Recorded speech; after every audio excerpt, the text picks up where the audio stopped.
നമസ്കാരം.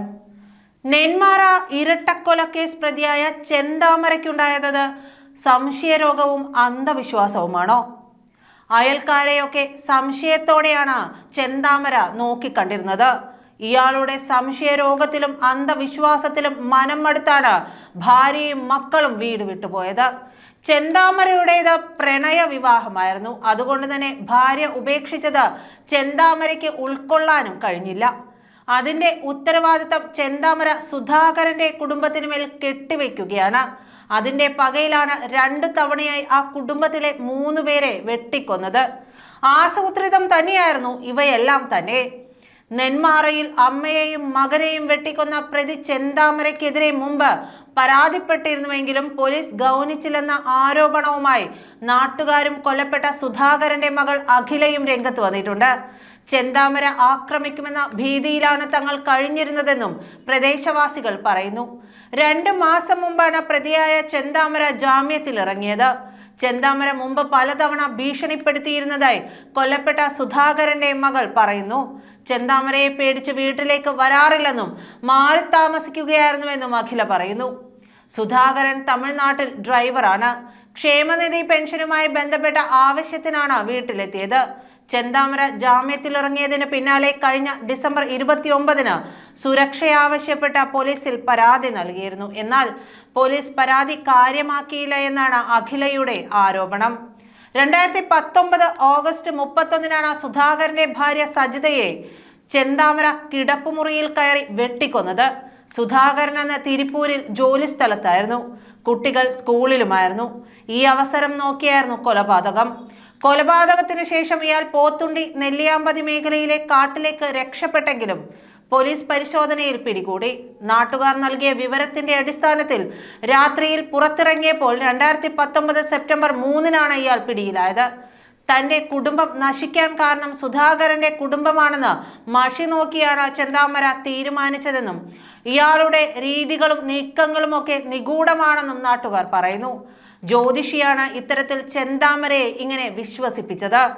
സജിതയെ കൊന്ന ശേഷം ഒളിവിൽ പോയ പ്രതിയെ തുടക്കത്തിൽ കണ്ടെത്താനായിരുന്നില്ല.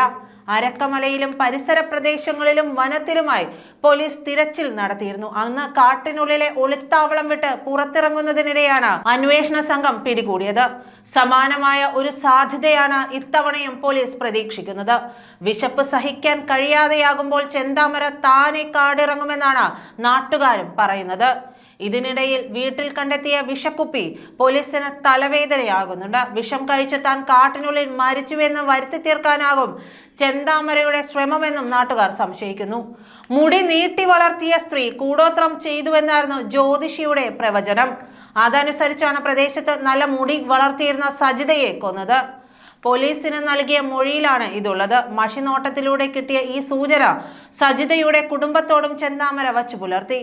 ചെന്താമര സൈക്കോയാണെന്നും പുതിയ വസ്ത്രമിട്ട് വീടിന് മുന്നിൽ പോയാലോ വീട്ടിലേക്ക് നോക്കിയാലോ ഫോൺ ചെയ്താലോ വരെ ഇയാൾ ആക്രമാസക്തനാകുമെന്നും നാട്ടുകാർ പറയുന്നു. സുധാകരനെയും അമ്മയെയും കൊലപ്പെടുത്തുന്നതിന് തൊട്ടുമുമ്പ് പരിസരവാസിയായ മറ്റൊരു സ്ത്രീയെയും ഇയാൾ കൊടുവാൾ കാണിച്ച് ഭീഷണിപ്പെടുത്തിയിരുന്നു. ചെന്താമരയുടെ ഭാര്യയും മകളും വർഷങ്ങൾക്ക് മുമ്പ് ഇയാളെ ഉപേക്ഷിച്ചു പോയിരുന്നു. അവരെ തിരികെ കൊണ്ടുവരാനുള്ള ശ്രമങ്ങളൊന്നും ഫലം കണ്ടില്ല. നീണ്ട മുടിയുള്ള സ്ത്രീയാണ് ഇതിന് കാരണമെന്നാണ് മഷിനോട്ടത്തിൽ പറഞ്ഞത്. സജിതയാണ് ഇതെന്ന് ഇയാൾ ഉറച്ചു വിശ്വസിച്ചു. ഈ വൈരാഗ്യത്തിലാണ് അന്ന് വീടിനുള്ളിൽ കയറി വെട്ടിക്കൊന്നത്. സജിതയോടുള്ള വൈരാഗ്യം വീട്ടുകാരോടും വച്ചു പുലർത്തി. സജിതയെ വെട്ടിക്കൊന്ന അതേ രീതിയിലാണ് അതേ വീടിന്റെ മുന്നിലിട്ട് ഭർത്താവിനെയും ഓടിയെത്തിയ അമ്മയെയും വകവരുത്തിയത്.